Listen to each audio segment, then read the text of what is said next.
வணக்கம். என்னை வழிநடத்தும் குருநாதர்களுக்கும் தெய்வங்களுக்கும்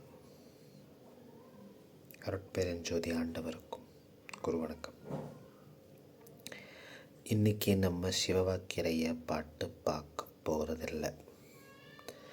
இன்றைக்கி பார்க்க போகிற விஷயம் பார்த்திங்க அப்படின்னா,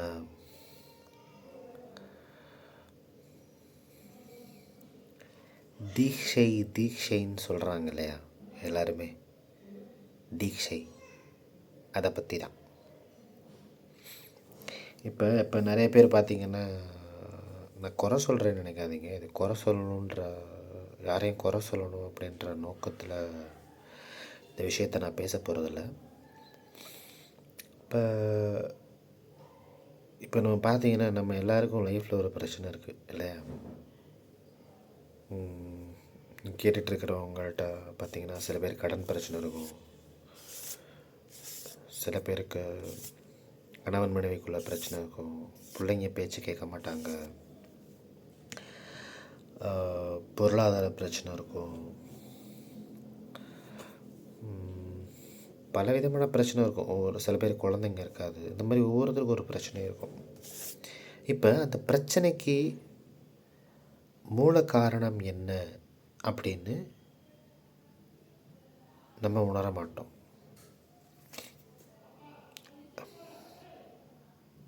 இப்போ ஃபார் எக்ஸாம்பிள் பார்த்திங்கன்னா, ஒரு பிஸ்னஸ் பண்ணுறீங்க. அந்த பிஸ்னஸ் லாஸ் ஆச்சுன்னா ஏன் லாஸ் ஆச்சுன்னு அனலைஸ் பண்ணணும். ஒரு ரிலேஷன்ஷிப்பில் இருக்கிறீங்க, கணவன் மனைவிக்குள்ளே பிரச்சனை வருது, ஏன் பிரச்சனை வருதுன்னு பார்க்கணும். பெரும்பாலும் பிரச்சனை நம்மளால் தான் வரும். இப்போ எனக்கு ஒரு பிரச்சனைனா அது என்னால் தான் வரும், வெளியில் இருக்கிறவங்கனால வராது. சரிங்களா? இப்போ அறியாமையில்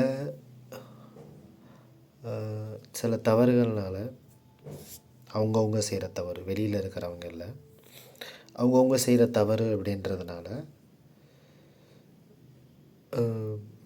சரியான புரிதல் இல்லாமல் மேக்ஸிமம் நம்ம மனித உறவுகளுக்குள்ளே தான் பிரச்சனை இருக்கும், மிஸ் அண்டர்ஸ்டாண்டிங் இருக்கும். சரியான ஆட்களை நம்பியிருக்க மாட்டோம், நம்பக்கூடாத ஆட்களை நம்ப வேண்டியவங்களை நம்பாமல் இருந்திருப்போம், நம்பக்கூடாதவங்களை நம்பியிருப்போம். சூழ்நிலைகள், புற சூழ்நிலைகள் ரொம்ப சில பேர் கஷ்டமாக இருக்கலாம். அது வேலை பார்க்குற இடமா இருக்கலாம், குடும்ப சூழலாக இருக்கலாம், வியாபாரத்தில் இருக்கலாம், எப்படி வேணாலும் இருக்கலாம். ஏன்னா அவன் தீட்சைன்னு பேசிட்டு இதெல்லாம் பற்றி பேசுகிறான்னு நினைக்காதீங்க. இப்போ எல்லாருக்கும் இந்த ஒவ்வொரு பிரச்சனை இருக்குது பார்த்தீங்களா? இப்போ மனசு அமைதியானு சொல்லிட்டு குருநாரை தேடி ஓடுவாங்க, தீட்சை அப்படின்னு சொல்லிட்டு. நிறையா தீட்சை இருக்குது. நான் அந்த காலத்தில் நயன தீட்சை, ஸ்பரிச தீட்சைன்னு சொல்லுவாங்க. நயன தீட்சை, ஸ்பரிசம்னா தொட்டு கொடுக்குறது, நயனம்னா கண்ணிலே பார்த்து தீட்சை கொடுக்கறது. இந்த மாதிரி அந்த மாதிரி குருநாதர்கள் ரொம்ப பவர்ஃபுல்லாக இருந்தாங்க. அந்த குருநாதர்கள் கூட அவங்களுக்கு நல்லாவே தெரியும், அது அவங்களோட ஆற்றல் இல்லை, அது இறைவனோட செயல் அப்படின்றது அவங்களுக்கு தெரியும்.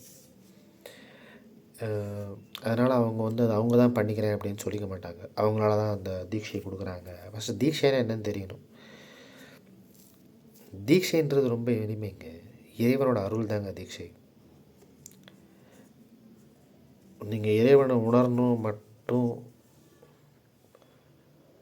கேட்பீங்க இல்லையா? உங்களை உணரணும்ப்பா அப்படின்னு கேட்பீங்க இறைவனை. அந்த பிரார்த்தனையில் எனக்கு காசை கொடு, எனக்கு நல்ல நல்ல வேலையை கொடு, நல்ல எஜுகேஷன் கொடு, நல்ல பிஸ்னஸ் டெவலப் பண்ணி கொடு, இதெல்லாம் புற சூழலில் கேட்குறதான். இதெல்லாம் முக்கியம் இல்லைன்னு நான் சொல்ல வரல. இறைவனை மட்டும் கேட்பாங்க இல்லையா? அதை கேட்க வைக்கிறதும் அவர் தான். அதுக்கும் அவர் அருள் வேணும். அதனால தான் அவன் அருளாலே அவன் தாள் வணங்கின்னு சொல்லுவாங்க. அந்த மாதிரி ஒரு விஷயம் பார்த்திங்கன்னா, இறைவன் ஆட்கொண்டால் தான் அவரே நம்ம நினைக்க முடியும். Point number 1. அந்த தீட்சையும் இறைவன் கொடுக்கறது தான். அவர் அந்த உயிரை பார்க்குறாரு, இது ரொம்ப கஷ்டப்படுது, கஷ்டத்துக்கு காரணம் அதுதான் தெரியல, அது வெளியில் ஏதாவது குறை சொல்லிக்கிட்டு இருக்கு. சரி, நம்ம இந்த இறை ஆற்றலை, இந்த அருளை கொஞ்சம் உணர்த்துவோன்னு இறை உணர்த்தும். பல பேர் மூலமாக பாடம் நடத்தும். கணவனை வச்சு மனைவிக்கு பாடம் நடத்தும், அம்மாவை வச்சு பிள்ளைக்கு பாடம் நடத்தும், நண்பனை வச்சு பாடம் நடத்தும். எல்லாம் பொய் பொய் பொய்ன்னு காமிச்சிட்டே வரும். உறவுகளில் இருக்கிற பொய். இப்போ எல்லாமே பணம் தான். நான் எல்லா குடும்பத்தும் மோசம்னு சொல்லலை, எல்லா மனிதர்களும் மோசம்னு சொல்லலை. ஆனால் இன்றைக்கி பெரும்பாலும் நம்ம இங்கே மதிக்கப்படுறது பணத்தினால தான், குணத்தினாலேயோ அன்புனாலேயோ இல்லை. எல்லாருக்கும் ஒரு தேவை இருக்குது, நடிச்சிட்டு இருக்கோம். நிறைய பிரச்சனையை ஃபேஸ் பண்ணுறோம் புற சூழல்களால், உறவுகளால். அதனால் ஒரு குருநாதரை தேடி ஓடுறோம். அவன் கிடைப்பானா, இவன் தீட்சை கொடுப்பானான்ட்டு. தீட்சைன்றது யாரும் எந்த புறத்தில் கொடுக்க முடியாது. ஈவன் ஒரு முற்றுமுணர்ந்த ஒரு பூரண நிலைக்கு ஒரு குருநாதர் கொடுத்தா கூட அவர் கொடுக்குறேன்னு அவர் சொல்ல மாட்டார். அவருக்கு தெரியும் அவர் எதையுமே செய்யலை அப்படின்ட்டு. அவர் இறைவனோட ஒரு கருவி தான். சரிங்களா? அவங்க குருநாதர்லாம் சொல்லிக்க மாட்டாங்க. அதனால் இந்த தீட்சைன்னு ஆன்லைன் தீட்சை, ஸ்பரிச தீட்சை, நயன தீட்சை, அந்த குருநாதர் இந்த குருநாதர்னு ஓடாமல், தீட்சைன்னா இறைவனோட அருள்னு புரிஞ்சுக்கங்க. அது நீங்கள் அவர்கிட்ட வேண்டணும். அதுக்கு அவரை வேண்டணுன்னாலும் அவர் அருள் வேணும். அவரை தான் கேட்க வைப்பார். நிறைய கேட்க தான் வைக்கிறார். பல சூழல்களை மாற்றி காட்டுறாரு. ரொம்ப நம்பிக்கிட்டு இருக்கிறவங்க கழுத்தறுத்துருவாங்க. ஆழமான உறவுகள் தான் நம்மளை ஏமாற்றும். எல்லோரும் மோசம்னு சொல்லலை, பட் பெரும்பாலும் அப்படி தான் மாறிக்கிட்டே இருப்பாங்க மனிதர்கள். ஒரே மாதிரி இங்கே யாரும் இருப்பதில்லை. எல்லாருக்கும் ஒரு தேவை இருக்குது. அந்த தேவைக்காக அவங்க கூட அவங்க இருந்துக்கிறாங்க, அவ்வளோதான். இல்லை பெருசாக ஒன்றும் இல்லை. ஆனால் இதில் உண்மையிலே இறைவன் தான் எந்தவித எதிர்பார்ப்பும் இல்லாமல் பிறந்ததுலேருந்து சாவர வரைக்கும், பிறக்கிறதுக்கு முன்னாடியும் செத்ததுக்கு அப்புறம் எப்பயுமே வர்றது அவர் ஒருத்தர் தான். அவர் கொடுத்தாதான் அது தீட்சை. அவரை உணர்த்தினா தான் அவரை நீங்கள் உணர முடியும். அந்த குருநாதர்கள், நீங்கள் சொல்கிற கார்ப்பரேட் குருநாதர்கள் நான் யாரையும் குறை சொல்ல விரும்பலை. என் நோக்கமும் கிடையாது. நான் அதையும் இறைவன் செயலாக தான் பார்க்குறேன். அந்த கார்ப்பரேட் குருநாதர்கள் இருந்தாங்களா கூட அவங்க மூலமாக அந்த இறை எதுவும் வேலை செஞ்சுட்டு இருக்குது. ஆனால் தீட்சையோட அர்த்தத்தை என்னென்னு முழுமையாக புரிஞ்சுக்கோங்க. அது இறைவனோட அருள், ஸ்பிரிச்சுவல் அவைக்கனிங்பாங்க. அது ஒவ்வொரு ஜீவனுக்கு எப்போ வேணாலும் நடக்கலாம். சில பேர் கோயிலுக்கு போகிறதா நடக்கலாம், சில பேருக்கு இப்போ தியானம் பண்ண நடக்கலாம், சில பேருக்கு இசை மூலமாக நடக்கலாம், சில பேர் அவங்க மனசை அவங்க புரிஞ்சுக்கிறதுனால நடக்கலாம், வாழ்க்கையை புரிஞ்சுக்கிறதுனால நடக்கலாம். இது எதையுமே பண்ணாமல் வேலையை மட்டும் அவன் பார்த்துட்டு இருப்பான் ஒருத்தன்.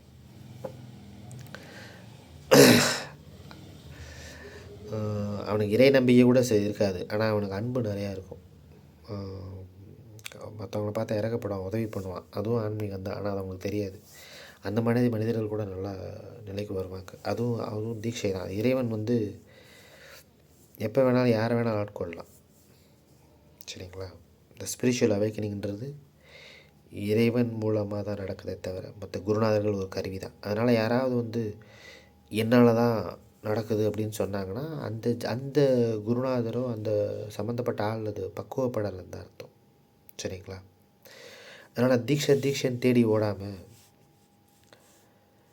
உங்கள் வாழ்க்கையில் நடக்கிற பிரச்சனைக்கு நீங்கள் தான் ஃபஸ்ட்டு காரணம்னு புரிஞ்சுக்கோங்க. இறைவன்கிட்ட போய் வேணுன்னா அதை தாங்குகிற மனப்பக்குவத்தை கொடுப்பாரு.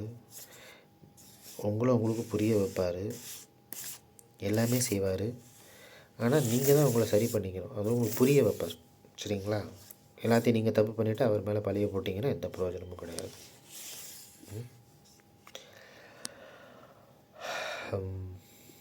இதாங்க தீட்சை. அதனால் தீட்சை எங்கேயும் ஓடாதீங்க. இறைவன்கிட்ட கேளுங்க, அவரே கொடுப்பாரு. தியானம் பண்ணுங்க, இல்லை கோயில் போங்க, சர்ச்சு போங்க, மாஸ்க் போங்க, இல்லை எங்கேயும் போக வீட்டில் ஒரு தீபத்தை வச்சு பக்தியோட பிரார்த்தனை பண்ண, பக்தியை கேளுங்க, அன்பை கேளுங்க, இறைவனை நினைக்கிற நினைப்பை கேளுங்க. சுற்றி இருக்கிற ஜீவர்கள் மேலே அன்பாக இருங்க, உங்கள் குடும்பத்து மேலே பொறுமையாக இருங்க, சைப்புத்தன்மையோடு இருங்க. புதுசாக சொல்கிறதுக்கெல்லாம் ஒன்றும் இல்லைங்க, எல்லாம் பெரியவங்க சொல்லி வச்சுட்டு போனது தான். இங்கே இறைவன் எல்லாத்துக்குள்ளேயும் இருக்கார், எல்லாமாவும் இருக்கார்.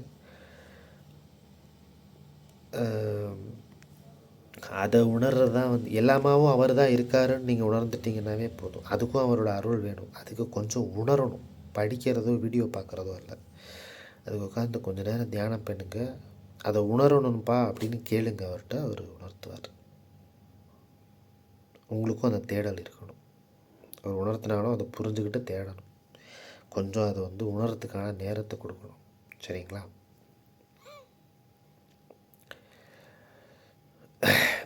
தீட்சைன்னு அவங்க புரிஞ்சுருக்கணும்னு நினைக்கிறேன். எனக்கு தெரிஞ்ச வரைக்கும் எக்ஸ்பிளைன் பண்ணியிருக்கேன். ஏதாவது டவுட்ஸ் இருந்தால் கமெண்ட்ஸில் கேளுங்க. எனக்கு தெரிஞ்சதை நான் சொல்கிறேன், தெரியலைன்னா தெரியலைன்னு சொல்லிடுறேன். சரிங்களா? சிவோகம்.